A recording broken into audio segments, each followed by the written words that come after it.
Bang, kita sebagai umat Islam gitu kan, kita punya harta banyak, disimpan di rumah takut, di brankas takut juga. Gimana nih caranya? Maka kita cari segera mungkin, berarti kita hindari namanya bank konvensional, cari namanya bank syariah. Buat kalaupun nanti ke bank konvensional, buat sebuah akad yang akadnya itu tidak mau bagi hasil tulisan ada sebuah pernyataan khusus. Saya nggak mau bagi hasilnya, saya nggak mau bunganya, saya ingin nabung saya. Akadnya menyimpan saja uang saya, udah selesai. Ada nggak bank seperti itu konvensional? Ya kan, kalau ada silakan, kalau tidak ada ya jangan. Bank syariah itu ada. Berarti ketika ambil di bank syariah kita menyimpan, tidak mau ada bagi hasil, nggak mau ada hadiah, nggak mau ada apapun juga. Hati-hati, permen saja itu nggak boleh dilakukan, nggak boleh dilakukan. Karena akan kita ke bank wajib, ke bank syariah hanya sebab menyimpan saja. Kita menyimpan, sudah selesai, nggak ada apapun juga. Bagaimana uangnya dipotong? Itu yang benar. Contoh, saya sebagai individu pribadi, teman-teman punya uang, katakanlah 1 miliar. Kang, jadi uangnya berapa? 1 miliar, boleh simpannya. Yang dapat untung siapa seharusnya? Saya kalau berdebat, waduh, 1 miliar, berapa upah bayar saya? Kan begitu kan? Berarti saya beruntung karena saya keamanan menyimpan uang. Ketika teman-teman kemudian menyimpan uang 1 miliar dari saya, maka saya beruntung, bukan teman-teman. Masa teman-teman beruntung, aneh aja kan? Kan saya ketahuan 1 miliar, upahnya berapa? Kan begitu kan? Nah, maka pada saat uang kita di bank itu dipotong buat administrasi, itu sah, itu boleh. Tapi pada saat uang kita bertambah, aneh kenapa bertambah? Harusnya berkurang yang ada, bukan bertambah. Nah, ada kalau bank syariah kan adanya, tabungan wanita ya. Nah, udah itu kita ambil itu. Yang kita ambil itu doang gitu, gak yang lain-lainnya gitu. Adapun pada saat mereka melakukan suatu kemudaratan, pengharaman yang lainnya, nah itu hal yang lain gitu kan. Nah seperti itu, artinya dia akan melakukan aktivitas riba dan lain-lain, kita makanya menyimpan saja sudah aman gitu kan. Sudah menyimpan selesai gitu kan, seperti demikian. Adapun nanti dia dipakai ini, A, B, D, pembinaan lah, itu wah berbagai macam hal, itu hal yang lain. Tapi uang kita pun dari apa-apain, segitu-gitunya gitu kan. Yang ada berkurang, sebulannya berapa, mungkin apakah 5.000, 2.000 berkurang, buat administrasi dan lain-lainnya, itu kan, nah, itu yang diperbolehkan lagi. Yang kedua terkait solusi kalau misalnya kita nggak taruh uang di bank misalnya. Iya. Ya solusi kalau kita tidak menyimpan uang di bank saat ini ya di rumah nanti. Ya kan tidak beli berangkas, itu di berangkas yang ukuran sebesar gini juga ada kan, harganya berapa puluh juta. Nah, udah banyak gitu kan, orang-orang kaya itu punya berangkas itu bisa tahan api, tahan bakar, nggak bisa diangkat, berat banget. 2-3 orang, 4 orang baru angkat tuh, berat banget. Kalau di hotel kan juga ada berangkat kecil gitu kan, itu juga berat gitu kan, lumayan. Beli berangkat aja gitu kan, itu buat tahan banting gitu kan, seperti demikian. Bagusnya gimana hartanya? Dibuat bisnis syirkah. Nah, itu bisnis itu. Dibuat kerjasama, cari orang-orang yang punya pengetahuan ataupun pengelolaan dia punya bisnis. Oke, kamu bisa apa? Bisnis sama saya nih, kasih modal, biar dia berkembang. Bukan sebagai karyawan, tapi sebagai pengelola bisnis syirkah dalam Islam. Jadi hartanya berkembang terus, bukan disimpan enggak, tapi dibuat syirkah dengan temannya lain. Siapa lagi kamu siapa nih saya syirkah? Seperti hanya persoalan apa demikian adanya. Cari orang-orang untuk bersyirkah dengan dirinya. Semakin baiknya syirkah, semakin baik keuntungannya. Soalnya apa nggak kerja apa-apa, tapi syirkah bersama orang-orang yang di sekitarnya di Madinah. Nah, seperti itu. Kemudian, boleh izin Pak Haji? Tentang pinjam. Oke, pinjam. Utang, mengutang dan meminjam utang. Oke. Yang namanya pinjam hutang itu adalah betul bahwa yang namanya hutang itu akan dibawa mati ketika tidak terbayar. Hatta sekalipun 2.000 rupiah. Contoh kecil yang sering kita kita lupakan pada saat kita di kendaraan bawa motor atau bawa mobil, tiba-tiba bawa motor boncengan sama teman kita, bawa uang nggak 2.000 buat parkir, oke bayar parkir, pinjam dulu ya, hati-hati tuh, itu pinjam dulu wajib dibayar itu. Tiba-tiba dia bawa mati dan dia terbayar, dikejar 2.000 rupiah, karena itu bisa jadi dengan 2.000 rupiah akan bisa surganya Allah Subhanahu Wa Taala. Makanya kalau hal kecil 1.000-2.000 jangan pinjam, minta saja. Ada uang kan 2.000 buat parkir, minta aja, udah minta selesai. Jadi nggak akan dikejar tuh, karena akan diminta. Kalau 2 juta ada nggak? Wah, dulu 2 juta mau pinjam. Buat apa beli laptop 2 juta? Jangan dulu. Tapi kalau bayar 2.000 mah minta, jangan uang kecil 1.000-2.000 jangan pinjam. Kalau kita ingat, kalau nggak ingat Dan lupa itu bukan suatu alasan, tetap dikejar berat. Ya Allah, dia punya utang 2.000 dulu karena mungkin orang itu udah habis amalnya, ternyata 2.000, dengan 2.000 itu bisa memberatkan amalnya di akhirat. Hati-hati. Makanya hati-hati. Makanya ketika kita pinjam itu harus tertulis. Kan tuliskan demikian. Kita tuliskan saja. Kita kan pastikan juga demikian. Jadi harusnya tertulis, sampaikan gitu kan. Demikian adanya. Artinya nggak bisa nggak tertulis gitu kan sampai demikian. Maka nanti berikutnya kita bayarkan, berikutnya harus kita bayar. Nggak boleh kita tidak bayar. Begitu. Kalau nggak sebayar, sampaikan. Mohon maaf ya ketika belum bisa bayar. Begitu. Ya, walau alam bisa. Ya, syukur. Ya. Ustaz, Ya. Satu. itu yang tadi nyambung yang pinjam tadi sepele ya 2.000 dia. Saya kan ada ini juga warung juga ya. Jadi sering juga misalnya kembali 1.000 nih. Kembali 1.000-nya nggak ada nih. Ya udah ntar aja katanya. Jangan ntar aja, ntar lupa lagi. Udah ntar aja gampang katanya. Itu gimana itu? Kalau orangnya nggak balik lagi, nggak minta. Bukan. Saya juga kan nggak tahu orangnya di mana siapa gitu. Bapak sebagai pembeli atau penjaga? Saya penjual. Penjual. Ya, penjual. Jadi si pembeli tadi kembali ke sini tulisnya. Udah ntar aja gampang lah. Tapi sering nggak balik lagi. Saya juga nggak tahu siapa orangnya. Ini utang itu hati-hati. Gimana caranya? Gimana? Solusinya? Oke. 1.000-an juga nggak ada. Sekarang jawabannya udah aja. Bu ada permen ya. Udah jadi sah pakai permen. Tapi ikhlas. Jadi Bu 1.000-nya nggak ada. Gimana ya? Nanti aja. Nggak mau utang. Nggak mau utang. Bu mau apa? Ada permen, ada rasa, ada masak mau apa? Bu beli apa? Bu beli aja. Kalau nggak begitu, utang lupa lagi. Yang mana orangnya? Nah, hati-hati. Nanti gampangnya Mas, bukan itu utang itu hati-hati. Mau dilunasin, saya nggak ada uang recehnya. Atau mau pakai barang, mau permen kah, mau coklat kah, mau apa? Silakan ambil. Seharga senilai Rp1.000. Nah, begitu. Jangan sampai nanti balik lagi Mas, gampang Mas. Lupa tuh nggak balik lagi. Nah, jadi utang. Itu udah banyak kok. Biasa. Banyak itu biasa. Udah ini biar Makanya kita siapkan pakai ketika sampaikan, tapi nggak langsung Pak ke permen, jangan. Bu, kembalian nggak ada. Bagaimana pakai permen boleh? Akan nggak mau. Terus gimana? Saya nggak mau jadi utang. Sampaikan demikian. Jangan sampai tiba-tiba kembalian permen. Apaan permen? Dia nggak terima. Sampaikan dengan lisan. Mohon izin, uang 1.000-nya tidak ada, masih ada. Jadi kami mungkin kembali ibu pakai beli belanja apa? Gampang Mas, nggak mau. Saya nggak mau utang. Takut-takut siapa yang akan menjalin semasih hidup? Gitu kata bapak tadi pagi itu. Sampai masih udahlah permen aja ya udah permen. Udahlah masako, udah masako gitu kan. Gitu. Apapun namanya gitu kan ya. Yang penting lunas. Gitu. Das ya. Hati-hati tuh diulangi lagi. Assalamualaikum warahmatullahi wabarakatuh. Perkenalkan nama saya Alamsah atau ya dipanggil juga Bapak Sulam. Terkait akan upah dengan karyawan kita ini. Kita dari awal misalnya punya karyawan ini akan beda-beda karena lihat posisi kerjanya.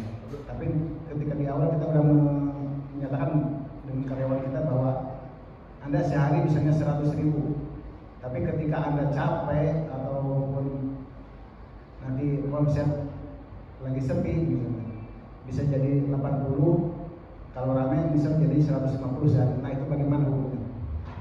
Terima kasih. Berarti upahnya berubah-ubah ya? Ya. Oke.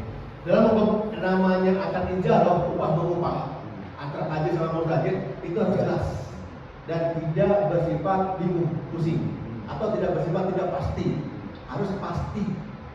Yang namanya upah itu nggak boleh tidak pasti. Kalau tadi seperti tadi berarti tidak pasti, hukumnya jelas, nggak boleh, hukumnya haram.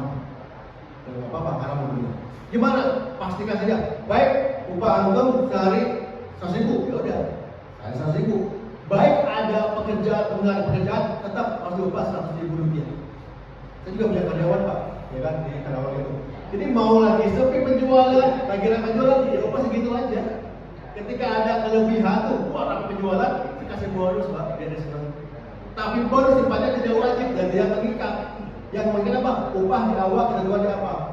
Kamu kerja di sini dapat makan sehari, sekali makan, dan upah sebulan sekian juta. Udah selesai. Jadi dia nggak bisa ngapa-ngapain lagi. Kalau tiba-tiba penjualnya lebih banyak nih, banyak pesanan, kita tambah lagi Pak. Nih, buat teh. Selama ini kan dia buat karyawan, ya udah, ya senang tuh, ada dapat bonus, ya, dapat bonus. Tapi sifatnya tidak wajib berbonus, tapi yang wajib upah bulanannya sekian juta selesai, makan sekali-kali selesai, beres seperti itu. Jadi nggak bisa, oh lagi sepi nih, turun gajinya, nggak boleh, itu dolim gitu, hati-hati gitu. Nggak boleh pengusaha muslim seperti demikian. Lagi sepi, loh saya kan bukan pengusaha pak, saya kan karyawan, suruh siapa yang kerjaan, nah begitu. Jadi yang namanya upah itu harus tetap, dapat dia tidak bisa naik turun. Kalau mau dinaikkan akan ulang, itu akan ulang. Oke, bulan depan akarnya naik ya, karena kita usaha begini sampai kan naik. Kalau bulan depan mohon maaf kita lagi restu lagi turun nih, akan ulang lagi pak, akan ulang lagi dari penjualan kita akan ulang gaji sekian sampaikan. Jadi nggak bisa tengah-tengah langsung kita potong, nggak boleh. Nah gitu, karyawan nggak bikin bisnis, yang penting saya kerja aja. Nah gitu, karena bukan bagi hasil, begitu ya. Omongan Islam. Mau tambah sedikit Ustaz? Monggo silakan. Itu diperjelas tentang masalah tadi, tentang masalah uang yang tersisa kan itu utang. Makanya kalau konsepnya kali ini apa temanya usaha dan sodako ya? Iya. Apa bisnis dan sodako? Bisnis dalam perspektif Islam. Oh ya, oke lah. Kita kategorikan sodako ya. Karena Islam itu hasanah ya. Ketika bicara tadi Mas Dedi tentang masalah pengembalian yang notabene sedikit agak pernah dikembalikan dan orang yang tidak tahu siapa orangnya, makanya perspektif Islam untuk berjual dagangan ketika tidak ada kembalian itu jangan ditunda di kita, malah kita yang perlu ke bawah sama pembeli. Itu yang betul. Makanya perlu diperhatikan yang tentang masalah itu. Karena selama itu kita juga memberi, itu justru doanya akan jauh lebih besar kepada kita dan rezekinya akan jauh lebih besar kalau limpahkan. Barangkali itu kayak perusahaan saya supaya para perusahaan tinggi tadi. Ya, jangan melihat orang ditahu tidak, orang jadi kembali kita tahu orang siapa. Kan dosa jadinya. Ya, itu akan menjadi ajar nanti. Jadi akan dipertanggungjawabkan. Ketika apapun ya utang itu tetap akan ditanyakan. Ya dikejar kan kata konten aja. Dikejar kan karena kalau bang semut itu ubah juga. Ya, kan. Ya, sudah. Haji masukannya, ya betul. Jadi kalau nggak ada kembalian 1.000, ada 2.000, balikin 2.000 ya bu, buat ibu aja ambil. Mas saya utang, udah, buat ibu aja, udah gitu, sedekah kita. Itu boleh demikian. Ini sudah kok kan ya? Iya, sudah sok kategorinya. Pada saat kita nggak ada 1.000-an nih, ya udah 2.000 kesini aja. Ini lebih buat saya, udah nggak apa-apa, bonus buat apa silakan, kan gitu. Mudah-mudahan dapat ganti lebih, kalau ganti lebih baik lagi, gitu. Nah, bisa nggak? Ya udah apa? Yang kemarin kan udah banyak nih, udah nggak tahu orangnya siapa. Nah, mulai dari hari ini dan seterusnya, kalau misalnya ada yang kayak gitu lagi, misalnya kan ada kembali 1.000 nih, nah udah kasih 2.000, udah bu, ini buat ibu aja. Nah, dalam hati ya buat pengganti kemarin lah, siapa nggak tahu orangnya gitu. Gak bisa. Karena beda orang. Terus gimana cara ceritanya, bahasanya pada saat itu harus ada masalah tuh. Kita kejar sampai dengan semaksimal mungkin.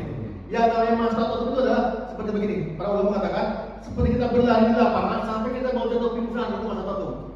Sampai kita kejar tuh kalau orang. Kemarin ada orang punya motor ini gini, belum kembalian 1.000, saya lupa di mana orang yang kejar tuh. Kesini kejar tuh. Kalau udah masalah tuh berikutnya, ya Allah saya udah kejar ke tempat manapun, nggak tahu di mana orangnya. Maka berikutnya boleh seperti ini. Bismillah ya Allah. Ini udah uang katakanlah berapa orang? Ada 1 juta gitu. Saya infakkan buat orang-orang yang pernah belanja ke saya dan kembalian belum diambil saya, diinfakkan buat mereka semua. Pahalanya ya Allah, selesai. Iya. Pada saat nanti di akhir kelak, woi, ini masih saya. Ya Allah, dulu pernah saya infakkan 1 juta buat orang-orang yang pernah hutang ke saya. Nih, ambil 1 juta ya Allah, pahalanya buat mereka. Nah itu boleh begitu. Nah, gini caranya. Masanya nggak tahu berapa jumlahnya. Tapi Ustaz itu kan yang namanya dagangan suka duka pasti ada ya. Betul. Nah, kalau masalah itu kan tadi sepele ya. Tapi yang untuk saya sering juga misalkan orang di perusahaan nih, Pak, pulsanya belum masuk. Oh ya udah, saya buru-buru nih. Ya udah ibu, ini aja nanti kalau udah masuk tinggal balik lagi ke sini ke saya. misalnya pulsa 50.000 ya. Nah, habis itu dia kan pergi kan. Pas di sini di laporan saya udah masuk, tapi orangnya nggak balik lagi. Lapornya udah masuk. Nih, udah masuk nih. Belakangan. Ya belakangan kan, udah agak lama kan. Karena sinyal. Orangnya pergi. Ya. Orangnya kan udah pergi. Tapi kan tadi janji udah ntar balik lagi. Kalau nggak masuk, Nah, terus begitu berapa lama orangnya udah pergi, pulsanya masuk gitu kan. Orangnya nggak balik lagi. Iya. Nah, oh belum dibayar. Belum. Makanya makanya sudah buka tuh. Nah, Itu namanya ya nanti di akhirat kan dari ada plus minus tuh. Hmm. Saya diberikan dan saya juga pernah memberikan gitu. Betul. Itu kembali kepada Bapak. Makanya harusnya ambil dulu uangnya Pak. Uang Bapak kan gampang, kita nggak tahu. Ambil pada uang ini. Kalau buru-buru kita transferkan dulu pulsanya, masuk. Nah pada saat dia masuk berarti udah dibayar kan. Kalau Bapak belum dibayar, tiba-tiba mengirimkan, kita masuk tuh. Ya sudah, nggak ketemu lagi. Nah, ketemu Bapak, apakah diikhlaskan atau mau tagih daerah selesai itu pilihan Bapak itu. Iya, ya kalau kasus kayak gitu kan tergantung pas hati saya dan suasana hatinya gimana. Kalau pas suasana hatinya ya udah buat tabungan di akhirat gitu. Jadi Soalnya saya pernah kembali urusan Kembali, ya. kuliah amal dunia. Tuh, Iya. nggak kembali dulu. Tidak dunia ada. Mau diapakan? Apakah mau nikah? Udah ya Allah, ikhlas ya, udah jadi utang. Udah berarti ikhlas ya. Iya. Tiba-tiba nggak bisa. Saya cuma udah segini-gininya. Ditagih dari hayat ya. Udah terlalu. Ya, soalnya kan pernah ini juga ya, itu kasus lain. Jadi ya ada orang pinjam ke saya 5 juta ya. Tapi orangnya itu meninggal. Orang yang meninggal saya udah hubungi keluarganya, tapi keluarganya itu ya nggak mau. Nggak mau. Ada katanya ada jelas, tapi dia tahu juga, istrinya tahu. Nah, tapi dia nggak mau bayar. Itu kan utangnya bapak. Nah, saya bilang ini, ya udah ibu, kalau saya sih nggak nagih, cuma ngasih tahu aja. Nah, kalau ibu nggak mau bayar, memang saya urusannya sama bapak. Nah, tapi paling nggak nih, untuk saat ini saya belum bisa mengikhlaskan, belum bisa mengikhlaskan. Jadi tolong kalau ibu nggak mau bayar, sampaikan ke anak-anaknya bahwa bapaknya itu ada sangkutan sama saya. Ya udah, selesai. Nah, sampai sekarang juga saya belum bisa mengikhlaskan nih. Nah, kalau misalnya ini ya udah buat tabungan di akhirat, ya yang nggak tahu juga kalau besok udah saya udah ikhlas lah, ya, udah. Mungkinnya dari sekarang ya kerja. Iya. Kalau kita ngikutin lagi ya. Betul. Sebetulnya kalau namanya utang piutang nanti ahli waris yang. Iya. Iya, mana di waktu. Betul, itu maksudnya masih tanggung jawabnya si mayat tadi itu. Tapi itu kembali kepada ahli warisnya. Kalau ahli warisnya sayang pada orang tuanya, bayar hutang-hutang bapaknya. Kalau nggak sayang, berarti ketika nggak mau bayarnya, berarti keluarganya nggak cinta sama almarhum bapaknya tadi itu. Itu aja sih. Kan kita sering ya, kalau lagi ada bayar, kalau ada utang piutang atau utang yang lainnya, maka datang kepada keluarga kami. Seperti itu kan. Makanya selesaikan di dunia semuanya. Makanya semua itu tanya punya utang berapa, kita tulis berapa utangnya.